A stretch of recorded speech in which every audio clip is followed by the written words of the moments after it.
tous, j'espère que vous allez bien. Aujourd'hui, je viens vous présenter les sorties littéraires du mois de juin.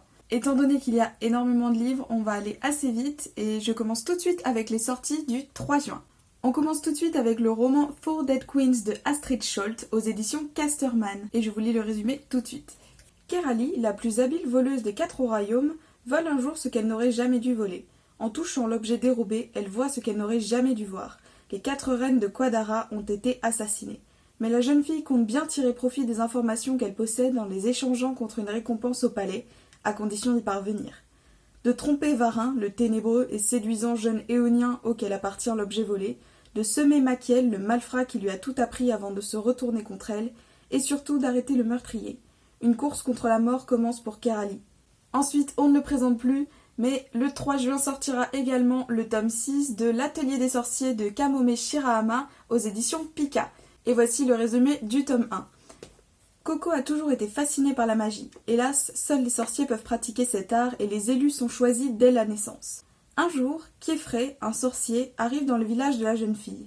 En l'espionnant, Coco comprend alors la véritable nature de la magie et se rappelle d'un livre de magie et d'un encrier qu'elle a acheté à un mystérieux inconnu quand elle était enfant. Elle s'exerce alors en cachette. Mais dans son ignorance, Coco commet un acte tragique. Dès lors, elle devient la disciple de Kiefrey et va découvrir un monde dont elle ne soupçonnait pas l'existence. Toujours le 3 mars sortira Les Demoiselles de Anne-Gaëlle Huon aux éditions Albin Michel. Il n'y a que 3 règles ici, Rosa. La première, ne jamais tomber amoureuse. La deuxième, ne jamais voler l'homme d'un autre. La dernière, ne boire que du champagne millésimé. Seule l'une de ces 3 règles sera respectée. J'avais 15 ans quand j'ai pris la route ce matin-là, et une seule idée en tête, rejoindre le Pays Basque, devenir couseuse d'espadrilles et échapper à mon destin. Jusqu'à ce que je rencontre les demoiselles. Des femmes fantasques et mystérieuses vivant au milieu des livres, des jarretières et des coupes de champagne. Qui étaient-elles? Quels secrets cachaient-elles? Libres et incandescentes, accompagnées d'un majordome plus grand qu'une cathédrale, d'un chauffeur louche et d'un perroquet grivois, les demoiselles n'auront jamais dû croiser ma route. Pourtant, ces femmes ont changé ma vie. Toujours à la même date sortira Et tu entendras le bruit de l'eau de Sophie Jomain qui sortira aux éditions HarperCollins France. Elle est partie pour fuir celle qu'elle est devenue. Là-bas, elle va trouver celle qu'elle est vraiment. Marion Verrier et Fandy Miller, ou plutôt Fandy Miller et Marion Verrier.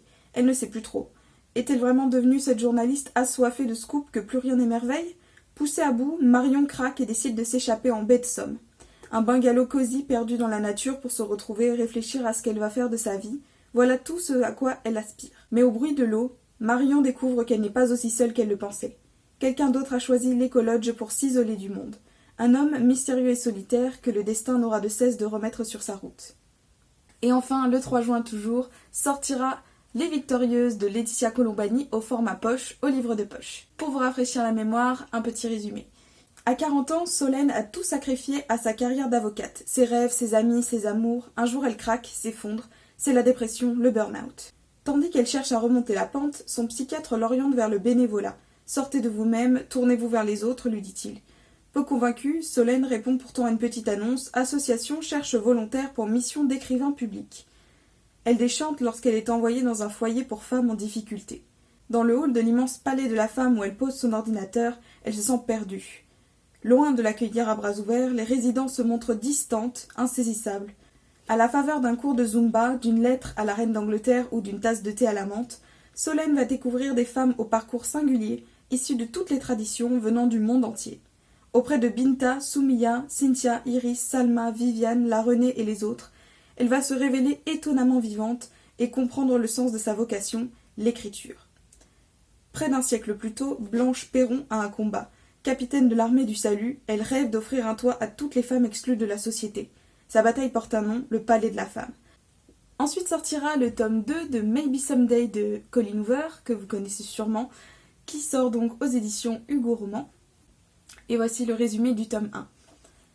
Sydney, 22 ans, a tout pour elle. Le mec parfait, Hunter, un bel avenir et un superbe appart en coloc avec sa meilleure amie. Jusqu'au jour où, grâce à Ridge, son mystérieux voisin musicien, elle tombe de haut. Hunter la trompe dès qu'elle a le dos tourné. Sydney décide alors de tout plaquer. Faute de moyens, elle est hébergée par Ridge. Ensemble, ils composent des chansons. Elle vibre lorsqu'il lui joue ses magnifiques mélodies à la guitare. Mais le cœur de Ridge est pris depuis bien longtemps. Pourtant, de son côté, il ne peut ignorer la force silencieuse qui le pousse vers Sydney. Ensemble, ils vont comprendre que les sens ne peuvent jamais trahir le cœur quand l'amour en dit davantage que la plus belle des chansons. Toujours à la même date sortira le nouveau roman d'Alexiane Delis, La Sphère, publié aux éditions Michel Lafon. Dans un futur pas si lointain, un terrible virus a frappé la Terre et fait disparaître tous les hommes de sa surface, épargnant mystérieusement toutes les femmes. Pour s'évader dans ce nouveau monde, il faut passer par la sphère. Des simulations permettent de découvrir de nouveaux horizons, des époques passées ou futures, mais aussi de rencontrer des hommes. Noria mène une vie de rêve. Elle est l'égérie de la marque de lingerie la plus prestigieuse au monde, habite un appartement dans le Nouveau Paris et enchaîne les soirées mondaines les plus sélectes. Quand elle se laisse entraîner par sa meilleure amie dans une simulation proposée par la sphère, elle est bien loin de se douter que sa vie parfaite est sur le point d'être bouleversée à jamais. Existe-t-il une frontière entre l'imaginaire et le réel ? Ensuite sortira en poche Cupidon a des ailes en carton de Raphaël Giordano. Meredith aime Antoine, éperdument, mais elle n'est pas prête. Comédienne en devenir, ayant l'impression d'être encore une esquisse d'elle-même, elle veut éviter à leur histoire de tomber dans les mauvais pièges de Cupidon. Alors il lui faut se poser les bonnes questions. Comment s'aimer mieux soi-même, aimer l'autre à la bonne distance, le comprendre, faire vivre la flamme du désir ? Meredith pressent qu'avec ce qu'il faut de travail, d'effort et d'ouverture, on peut améliorer sa capacité à aimer, son amourability. Son idée ? Profiter de sa prochaine tournée avec sa meilleure amie Rose pour entreprendre une sorte de love tour, un tour du moi, un tour du nous, un tour de l'amour. Aussi, afin de se préparer à vivre pleinement le grand amour avec Antoine, elle doit s'éloigner, prendre le risque de le perdre pour mieux le retrouver. Il se donne 6 mois et 1 jour, le compte à rebours est lancé, rythmé par les facéties de Cupidon. Meredith trouvera-t-elle ses réponses avant qu'il ne soit trop tard ?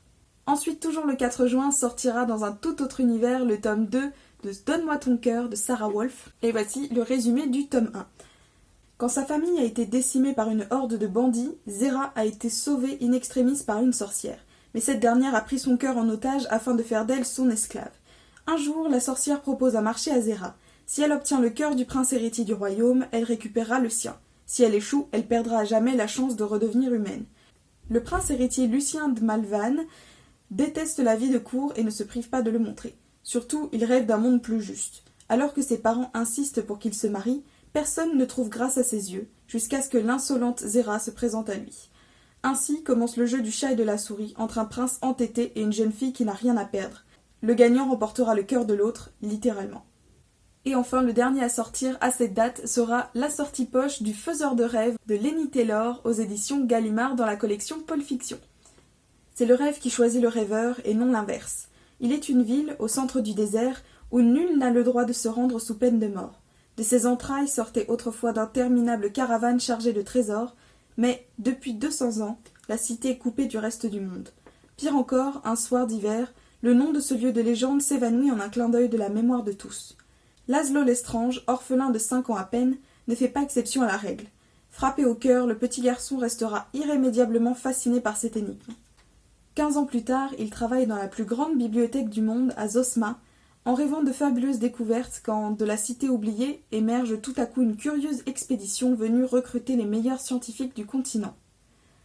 Pourquoi diable s'obstiner à réunir ces esprits éminents ?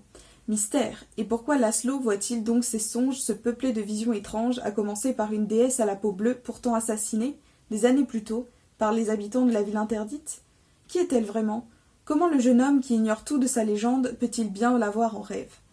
Ensuite, à la date du 10 juin, sortira le tome 2 de Showstopper, Showstealer, de l'autrice Ellie Barker aux éditions Bayard Jeunesse. Et voici le pitch du tome 1. Londres 2045. La société est divisée en 2 clans. Les bâtards, réduits à l'état d'esclaves, n'ont aucune valeur. Les purs forment l'élite qui a accès à tous les privilèges. Le cirque de l'horreur est leur divertissement préféré. Ils attendent avec délectation l'accident mortel qui leur procurera le grand frisson. Ben, fils de ministre, assiste à sa première représentation et tombe sous le charme d'Oshiko, la funambule star du spectacle. Mais derrière l'éblouissement et le faste de la reine, il découvre l'horreur. Trouvera-t-il le courage de résister pour mettre fin au carnage ? Ensuite, passons à la date du 11 juin où sortira le tome 2 de Silver Battle, donc Silver Battle et la pierre de cœur, de Christine Albrook aux éditions Lumen. Et voici tout de suite le résumé du tome 1. Silver Battle habite une ville fascinante au milieu du désert, perchée à flanc de falaise. Des dizaines d'ateliers accueillent les artisans les plus divers, potiers, joailliers, ébénistes et souffleurs de verre. À 13 ans, elle est censée travailler dur pour succéder à son père, l'un des bijoutiers les plus renommés de la région. Seul problème, son cœur n'appartient pas au désert mais au flot de l'océan. Elle rêve de participer aux courses de dragons d'eau qui chaque année font vibrer le pays tout entier. Justement, le destin ne tarde pas à frapper à sa porte. Nebeker, vieille tisserande avec laquelle elle s'est liée d'amitié, l'amène jusqu'à Ian, un petit dragon capable, au miracle, non seulement de nager, mais aussi de voler. Risquant le tout pour le tout, Silver et son cousin Brajon partent dans la cité royale où doit justement se tenir une grande course. Créatures des cavernes et renards du désert, circuit créé par magie sur l'océan peuplé de tourbillons et de vagues impressionnantes, les pires dangers attendent nos deux héros. À commencer par Sagittaria Prodigo, la dresseuse de dragons d'eau favorite de la reine, la féroce adversaire qui a osé enlever la mère Diane. Toujours à la même date, chez Lumen sortira Triangle amoureux ou pas de Marissa Canter. Ali et son meilleur ami sur internet, Nash, peuvent parler de tout, sauf de qui elle est vraiment. Un secret qu'elle garde jalousement pour une raison mystérieuse. Sur les réseaux sociaux, elle incarne Kels, l'énigmatique créatrice d'un bookstagram à qui ses coups de cœur littéraires inspirent des recettes inédites de cupcakes. Kels a tout ce dont manque Ali, des amis par dizaines, une assurance inébranlable et Nash. Mais ça, c'était avant. Au détour d'un énième déménagement, Ali tombe par hasard sur Nash, le vrai en chair et en os. Bonne nouvelle? Pas vraiment. Car quand vient l'instant de se présenter, dos au mur, elle choisit de mentir. Furieuse de devoir entretenir cette mascarade dans les couloirs de l'unique lycée de leur petite ville, elle commence par battre froid le garçon à qui elle révèle pourtant presque tout d'elle chaque soir sur les réseaux sociaux. Si elle franchit le pas et révèle qui elle est, c'en est fini de leur amitié et de sa notoriété sur internet. Un triangle amoureux, à deux, voilà le casse-tête à vous rendre fou, le piège infernal qui s'est refermé sur Ali. Toujours le même jour sortira Brexit Romance de Clémentine Beauvais aux éditions Gallimard dans la collection Pôle Fiction. Juillet 2017, un an que le Royaume-Uni a voté en faveur du Brexit. Ce qui n'empêche pas la rêveuse Marguerite Fiorel, jeune soprano française, de venir à Londres par l'Eurostar pour chanter dans les noces de Figaro. À ses côtés, son cher professeur Pierre Camneve. Leur chemin croise celui d'un flamboyant lord anglais, Cosmo Caraway, et de Justine Dodson, créatrice d'une start-up secrète. Brexit Romance. Son but? Organiser des mariages blancs entre Français et Anglais pour leur faire obtenir le passeport européen. Pas facile d'arranger ce genre d'alliance sans se faire des nœuds au cerveau et au cœur. Sortira aussi le nouveau roman de Kirakas, La fiancée, qui sortira aux éditions Robert Laffont dans la collection R. Elle a l'étoffe d'une reine, il est jeune, séduisant et fraîchement couronné. Hollis Bright a grandi à la cour de Koroa, rêvant, sans trop y croire, d'attirer l'œil du jeune et beau roi Jameson, connu pour ses multiples conquêtes. Un jour, pourtant, c'est elle qui lui fait tourner la tête. Mais alors que Jameson est sur le point d'annoncer leur noce prochaine, l'arrivée d'un jeune noble en provenance d'un royaume voisin va changer la donne. Attentionné et perspicace, il semble comprendre Hollis mieux que quiconque auparavant. L'avenir radieux promis à la jeune fille devient soudain beaucoup plus incertain. Renoncera-t-elle à un destin royal, quitte à se couper de ce qu'elle a toujours connu? Ensuite, aux éditions Hugo Roman sortira Midnight Blue de L.J. Chen. Lorsqu'on propose à Indigo d'accompagner Alex Winslow, le rocker britannique, lors de sa série de concerts à travers le monde, elle n'hésite pas très longtemps, elle a trop besoin d'argent. Sa mission est à la fois simple et compliquée, elle devra le suivre de très près et le surveiller. Alex est beau comme un dieu et mondialement connu, mais pas simplement pour son talent. Il a une très mauvaise réputation d'amateur de substances illégales et il s'est retrouvé au cœur de trop de scandales médiatiques. Après l'échec commercial de son dernier album, il n'a guère le choix, il doit réussir sa tournée, afficher un comportement exemplaire et composer très vite de nouvelles chansons. Indigo va devenir l'ombre d'Alex pendant 3 mois, d'hôtel en salle de concert. Il déteste cette idée et est résolu à la faire fuir au plus vite pour qu'elle ne soit plus en travers de son chemin. Mais Indigo est tout aussi déterminée. Au fil des jours, elle pourrait bien jouer un rôle dans la vie d'Alex et trouver le chemin de son cœur. Ensuite, aux éditions Robert Laffont sortira Ces petits riens qui nous animent de Claire Norton. Ensemble, on est plus fort. Ce matin-là, Aude est venue trouver refuge au parc des Buttes-Chaumont après avoir découvert l'infidélité de son mari. Alexandre, lui, est contraint de faire un choix entre son grand amour et sa famille. Quant à Nicolas, il s'inquiète des motifs qui ont poussé son frère à annuler le rendez-vous qu'ils avaient ensemble dans ce même parc. Chacun plongé dans ses propres tourments, Aude, Alexandre et Nicolas débouchent en même temps sur le pont qui mène à l'île de Belvédère. Face à eux, une adolescente suspendue dans le vide menace de sauter. Portés par un même élan, sans réfléchir, ils se précipitent tous les 3 pour la retenir. Aucun d'eux n'imagine alors combien ce geste va profondément transformer leur vie. Car ce sauvetage a un prix, celui de la promesse qui les lie désormais. Une grande histoire d'amour et d'amitié comme on rêve tous d'en vivre. Et ensuite, pour clôturer cette date du 11 juin, sortira la trilogie de la poussière, le tome 1, La Belle Sauvage de Philippe Pullman, aux éditions Gallimard dans la collection Folio Junior. À l'auberge de la Truite, tenue par ses parents, Malcolm, 11 ans, voit passer de nombreux visiteurs. Tous apportent leurs aventures et leurs mystères dans ce lieu chaleureux. Certains sont étrangement intéressés par le bébé nommé Lyra et son démon Pantalémon gardé par les nonnes du prieuré tout proche. Qui est cet enfant? Pourquoi est-elle ici? Quel secret, quelle menace entoure son existence? Pour la sauver, Malcolm et Alice, sa compagne d'équipée, doivent s'enfuir avec elle. Dans une nature déchaînée, le fragile trio embarque à bord de la Belle Sauvage, le bien le plus précieux de Malcolm. Tandis que despotisme totalitaire et liberté de pensée s'affrontent autour de la poussière, une particule mystérieuse, deux jeunes héros malgré eux, liés par leur amour indéfectible pour la petite Lyra, vivent une aventure qui les changera pour toujours. Ensuite, à la date du 17 juin, sortira Quand nos souvenirs viendront danser de Virginie Grimaldi aux éditions du Livre de Poche. Lorsque nous avons emménagé Impasse des Colibris, nous avions 20 ans. Ça sentait la peinture fraîche et les projets. Nous nous prêtions main forte entre voisins en traversant les jardins non clôturés. 63 ans plus tard, les haies ont poussé, nos souvenirs sont accrochés au mur et nous ne nous adressons la parole qu'en cas de nécessité absolue. Nous ne sommes plus que 6. Anatole, Joséphine, Marius, Rosalie, Gustave et moi, Marceline. Quand le maire annonce qu'il va raser l'impasse, nos maisons, nos mémoires, nos vies, nous oublions le passé pour nous allier et nous battre. Tous les coups sont permis, nous n'avons plus rien à perdre et c'est plus excitant qu'une sieste devant Motus. À travers le récit de leur combat et une plongée dans ses souvenirs, Marceline raconte une magnifique histoire d'amour, les secrets de toute une famille et la force des liens qui tissent une amitié. Un roman émouvant et plein d'humour sur le temps qui passe et la place des souvenirs. Et à la même date sortira le nouveau roman, cette fois-ci de Virginie Grimaldi, Et que ne durent que les moments doux, aux éditions Fayard. L'une vient de donner naissance à une petite fille arrivée trop tôt. Elle est minuscule, pourtant elle prend déjà tellement de place. L'autre vient de voir ses grands-parents quitter le nid, son fils laisse un vide immense, mais aussi son chien farfelu. L'une doit apprendre à être mère à plein temps, l'autre doit apprendre à être mère à la retraite. C'est l'histoire universelle de ces moments qui font basculer la vie, de ces vagues d'émotions qui balaient tout sur leur passage, et de ces rencontres indélébiles qui changent un destin.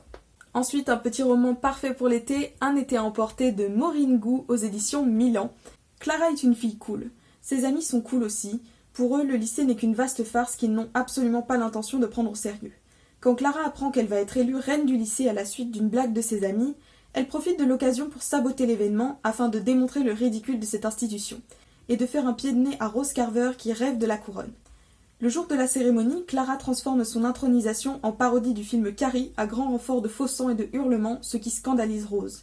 Les deux jeunes filles se disputent, en viennent aux mains et mettent accidentellement le feu à l'auditorium.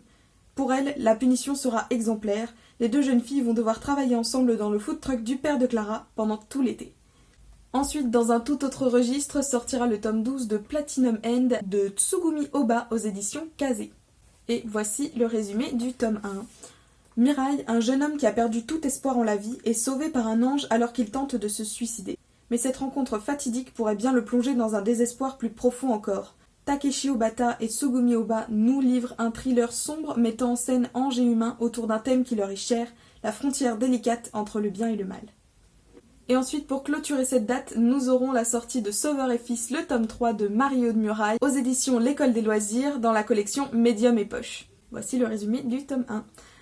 Quand on s'appelle Sauveur, comment ne pas se sentir prédisposé à sauver le monde entier? Sauveur Saint-Yves, 1m90 pour 80 kg de muscles, voudrait tirer d'affaire Margot Carré, 14 ans, qui se taillade les bras, Ella Cupens, 12 ans, qui s'évanouit de frayeur devant sa prof de latin, Cyril Courtois, 9 ans, qui fait encore pipi au lit, Gamin Poupard, 16 ans, qui joue toute la nuit à World of Warcraft et ne va plus en cours le matin, les trois sœurs Augagneurs, 5, 14 et 16 ans, dont la mère vient de se remettre en ménage avec une jeune femme. Sauveur Saint-Yves est psychologue clinicien. Mais à toujours s'occuper des problèmes des autres, Sauveur oublie le sien. Pourquoi ne peut-il parler à son fils Lazare, 8 ans, de sa maman morte dans un accident? Pourquoi ne lui a-t-il jamais montré la photo de son mariage? Et pourquoi y a-t-il un hamster sur la couverture? Le 18 juin sortira également la version poche de Library Jumpers, le tome 1, La voleuse de secrets de Brenda Drake, aux éditions PKJ. Fervente lectrice, passionnée d'escrime, Gianna a perdu sa mère à l'âge de 4 ans. Elle visite pour la première fois l'Athenaeum, l'une des plus anciennes bibliothèques de Boston, accompagnée de ses deux meilleures amies quand elle remarque le comportement étrange d'un mystérieux jeune homme. L'inconnu finit même par se volatiliser presque sous ses yeux, penché sur un volume des plus belles bibliothèques du monde. Lorsque Gia s'approche à son tour de l'ouvrage, elle se retrouve transportée de l'autre côté du globe, à Paris, dans une magnifique salle de lecture dont une bête menaçante arpente les rayons, comme elle ne tarde pas à le réaliser avec un frisson. La jeune fille vient de mettre le doigt dans un terrible engrenage. Une poignée de bibliothèques anciennes mène en effet vers un monde où magiciens, sorcières et créatures surnaturelles s'affrontent depuis des siècles pour éviter que le peuple des hommes ne découvre leur existence. Jia apprend qu'elle est l'une des sentinelles chargées de protéger cette société secrète. Pire encore, qu'elle est la fille de 2 de ces guerriers d'exception, une union interdite, et que sa naissance n'est d'autre que le présage de la fin du monde. Une malédiction qui lui interdit absolument de se rapprocher d'Arik, l'inconnu aux yeux noirs de l'Athénaeum. Nous aurons aussi droit au dernier roman de Karen Ponte, Et ton cœur qui bat, qui sortira aux éditions Michel Lafon. Au meilleur ami de l'homme, un hôtel insolite où devant chaque chambre vous attend un petit chien abandonné que vous pourrez adopter ou non en partant. Voyagelle, un guide touristique spécial femme que Roxane a créé avec son ami Sam et auquel elle a adjoint un blog irrésistible où elle raconte ses péripéties dans tous les coins de France. Roxane, en dehors de son blog, une boule de souffrance, rongée de culpabilité et de haine envers le responsable de son malheur. Mais dans l'hôtel où Roxane a décidé de poser ses valises, pour Voyagelle, il y a des personnes sages qui, malgré les cruautés du destin, se consolent grâce au petit bonheur de la vie et y trouvent la force d'affronter le lendemain. Et encore ce même jour, toujours de Karen Ponte, sortira D'ici là, porte-toi bien, au format poche cette fois-ci. Avec son sable fin et son ciel azur, l'avenue du parc Resort & Spa est l'endroit idéal pour se remettre d'un coup dur, à condition de donner sa chance à la chance. Alors que Samia tente de pardonner l'adultère de son mari, Allison aimerait oublier qu'elle s'est fait plaquer au pied de l'autel. Jessie s'est excusée 1000 fois pour le chat et le lave-linge, mais Jérémy est à bout. Une pause s'impose. Apolline rêve d'un enfant qui ne vient pas. Mia, 19 ans et déjà maman, se voit rejetée par sa famille. Geneviève, elle, perd peu à peu la mémoire. Ensemble, elles vont libérer leurs émotions et s'apporter un soutien inattendu. Avec au bout du chemin, un gain inestimable, l'espoir. Le meilleur moyen d'alléger ses peines, c'est encore de les partager. Ce même jour, une sortie très attendue, le tome 3 de Heartstopper d'Alice Oseman, que j'ai déjà lu en VO et que j'ai absolument adoré. Je vous fais donc un petit topo du tome 1. Ceci est l'histoire de 2 lycéens. Nick, le rugbyman au sourire solaire, Charlie, le musicien au cœur solitaire. Parce qu'ils évoluent dans des cercles différents, parce qu'ils n'ont pas le même caractère, leur amitié n'était pas gagnée. Pourtant, petit à petit, de façon irrésistible, Charlie tombe amoureux. Même s'il sait que Nick aime les filles, même s'il sait qu'il n'a aucune chance. Alors, pour ne pas mettre en péril cette amitié naissante qui compte pour lui plus que tout, Charlie préfère garder le silence. Toujours le même jour sortira le tome 2 de Grisha, le dragon de glace de Lee Bardugo aux éditions Le Livre de Poche. Encore une fois, je vous fais le résumé du tome 1. Ombre, guerre, chaos. Un royaume envahi par les ténèbres. Une élite magique qui se bat sans relâche contre ce mal. Des citoyens envoyés en pâture aux créatures qui peuplent le Shadowfold. Parmi eux, Alina Starkov. Espoir, destinée, renouveau. L'avenir de tous repose sur les épaules d'une orpheline qui ignore tout de son pouvoir, l'invocatrice de lumière. Et enfin, à la date du 25 juin, sortira le tome 2 de La Cité du Ciel, The Alcazar de Amy Ewing aux éditions Robert Laffont dans la collection R. Voici tout de suite le tome 1. Sera ne s'est jamais sentie à sa place parmi son peuple, les Céruléennes. Curieuse de tout, elle questionne sans cesse ses 3 mères, sa meilleure amie Lila et même la grande prêtresse. Elle attend aussi avec impatience le jour où le cordon qui relie la Cité du Ciel au monde d'en dessous sera rompu, permettant aux Céruléennes de partir en quête d'une nouvelle planète d'attache. Mais lorsque Sera est choisie comme sacrifice pour rompre le cordon, elle ne sait pas quoi ressentir. Pour sauver sa cité et ses concitoyennes, elle doit se précipiter du bord du prix de sa vie. Sauf que tout ne se passe pas comme prévu et qu'elle survit à sa chute, atterrissant en un lieu appelé Kaolin. Sera a entendu des histoires sur les humains qui y habitent et ne tarde pas à se rendre compte que les mises en garde de ses mères étaient justifiées. Et enfin, une sortie très attendue qui a fait un carton en VO, Red, White and Royal Blue de Casey McKinston aux éditions Lumen. Alex Claremont Diaz, le fils de la présidente des États-Unis, possède un fort pouvoir de séduction. Tandis que sa mère fait campagne pour sa réélection, la presse déniche un cliché de lui en pleine altercation avec son rival, Henry, le petit-fils de la reine d'Angleterre. Pour apaiser les relations entre les deux pays, Alex et Henry doivent feindre une amitié sur les réseaux sociaux. Et voilà, c'est tout pour les sorties de juin 2020, j'espère que ça vous a plu. Si certains livres vous tentent, les liens sont dans la barre d'infos. En attendant, je vous dis à la prochaine et à bientôt!